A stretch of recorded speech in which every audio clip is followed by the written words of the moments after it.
Hello, I'm here with Dr. Calvin Lawrence, author of The Happy Leader, and this is following the Leadership Summit that we just had here at Texas University as a part of our Leadership Studies class, kind of the roundup. It was actually our final exam, and I guess this is our post-game interview.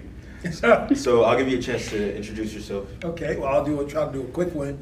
I'm Dr. Calvin Lawrence. I've been an educator or in education for over 41 years. That's my background, a little bit of everything, K-12, higher ed, community colleges, and now I'm a motivational speaker and a leadership talker, and as well as a new author. Part of why we are here today is I have a new book out called The Happy Leader. So I'm thrilled to be here, thrilled to be interviewed by Kende, and I'm looking forward to this occasion. Absolutely. So I guess we'll get straight into it.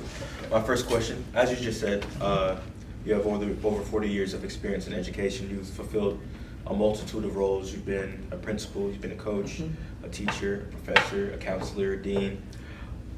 What sort of principles and maybe experiences in terms of leadership unite all these separate roles? What's something that spans pretty much the entirety of leadership to you? Okay, so maybe to try to tie them all together, there is an even thread, and I said it today with the group about relationships, how important it is to be a leader. You have to relate. If I'm a coach, if I don't have a really good relationship with my athletes, then I'm probably not going to be as successful as I will if I do. If I'm a teacher, I need to make sure that I know. We talked about names and knowing everybody. Number one, before you can teach anything, you have to gain their trust, and so trust is a big piece of all of the leadership. It goes across the spectrum, and then as a teacher, professor, as an administrator, you have to gain the trust and respect of the people that you work with. So it's relationships, it's knowing names, it's being involved, it's being engaged, and I said this phrase, walking across the room. Sometimes people may be a little resistant to get to know you, but if you make yourself, it's like the old Bible verse about if you want a friend, you must first show yourself friendly. And so I try to almost always show myself friendly as much as I can. Absolutely. And I guess my next question is actually related to your answer. So something that I've seen that you emphasize very frequently is in leadership, the importance of community building and relationship building.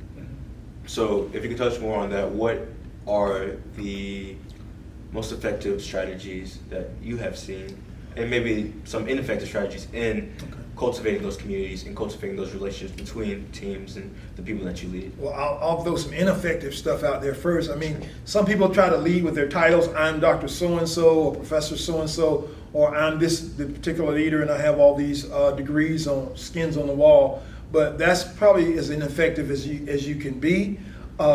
You're much more effective when you come in and you're at the level of that person. We kind of talked about that a little bit, alluded to it, where you try to relate to them wherever they are, wherever you are. We're all people, right? We're humans.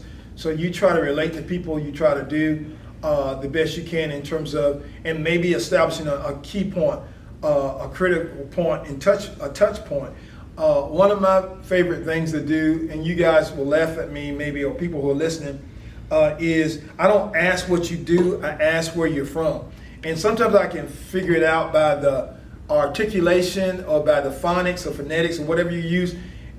But if I connect with somebody, well, we connected over pie and a whole bunch of other stuff today, which is great. And I'm a foodie, by the way. Yeah. But you connect, and then you get a little bit further and stronger. It's important to build bridges and be a community builder. And I don't care, you don't have to have a title to be a community builder. When I think about you three here in the room, there are people who you could probably out community build than some of the ones who lead with those first things that I talked about, and they just try to impose their will upon people, and that doesn't work.